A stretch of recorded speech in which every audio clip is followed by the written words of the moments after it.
बिस्मिल्लाहिर्रहमानिर्रहीम। आप सब दोस्तों को मुख्तियार गुल का प्यार भरा सलाम।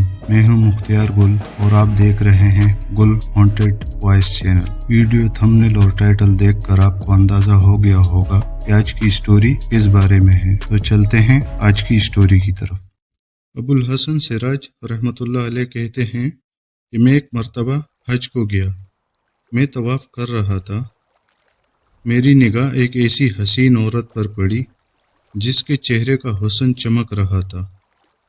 मैंने कहा, वल्लाह ऐसी हसीन औरत मैंने आज तक नहीं देखी।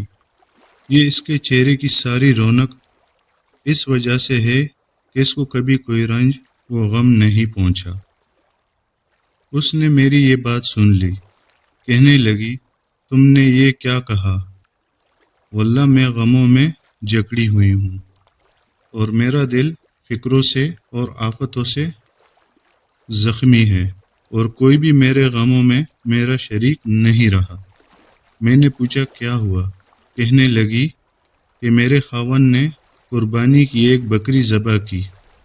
मेरे 2 छोटे बच्चे खेल रहे थे और एक बच्चा दूध पीता मेरी गोद में था। मैं गोश्त पकाने के लिए उठी तो इन दोनों लड़कों में से एक ने दूसरे से कहा कि मैं तुझे बताऊं कि अब्बा ने बकरी किस तरह ज़बह की। उसने कहा, बता।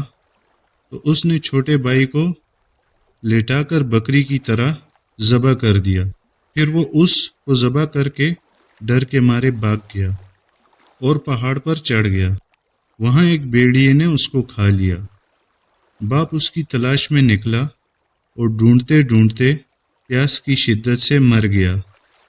मैं दूध पीते बच्चे को बिठाकर दरवाजे तक गई कि शायद खावन का कुछ पता किसी से मिले। तो वो बच्चा घसीटता हुआ हांडी के पास पहुंच गया जो चूल्हे पर रखी हुई जोश से पक रही थी।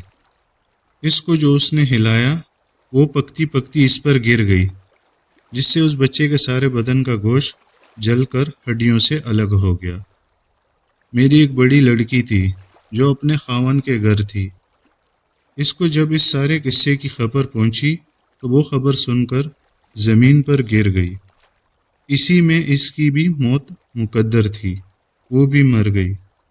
मुकद्दर ने इन सब के दरमियान से मुझे अकेली को छोड़ दिया। मैंने कहा, इन मुसीबतों पर तुझे किस तरह सब्र आया?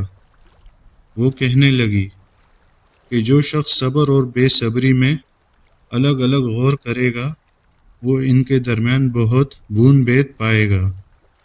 सब्र का अंजाम महमूद है और बेसब्री पर कोई अजर नहीं मिलता। फिर इसने 3 अशार पढ़े और चल दी, जिनका तर्जुमा ये है, मैंने सब्र किया इसलिए कि सब्र बेहतरीन एतमाद की चीज़ है और अगर बेसब्री से मुझे कोई फ़ायदा पहुंच सकता तो करती मैंने ऐसी मुसीबतों पर सब्र किया। अगर वो मुसीबतें सख्त पहाड़ों पर पड़ती तो वो पहाड़ भी टुकड़े टुकड़े हो जाते। मैंने अपने आंसुओं पर कुदरत पाई, बस इनको निकलने से रोक दिया। अब वो आंसू अंदर ही अंदर मेरे दिल पर गिर रहे हैं। बहवाला किताब मौत का मंजर। अगर आपको हमारी स्टोरी पसंद आई है तो हमारे चैनल को सब्सक्राइब करें, लाइक करें और बेल आइकॉन को ज़रूर प्रेस करें ताकि हमारी हर नई आने वाली वीडियो का नोटिफिकेशन बर वक्त आपको मिल सके।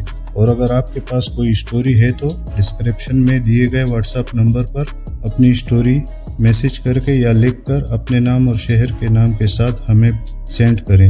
इनमें से जो बेस्ट स्टोरी होगी इसे सेलेक्ट करके सब फ्रेंड के साथ शेयर करेंगे। अब तक के लिए इतना ही। मिलते हैं किसी और इंटरेस्टिंग स्टोरी के साथ। तब तक के लिए अल्लाह हाफिज़।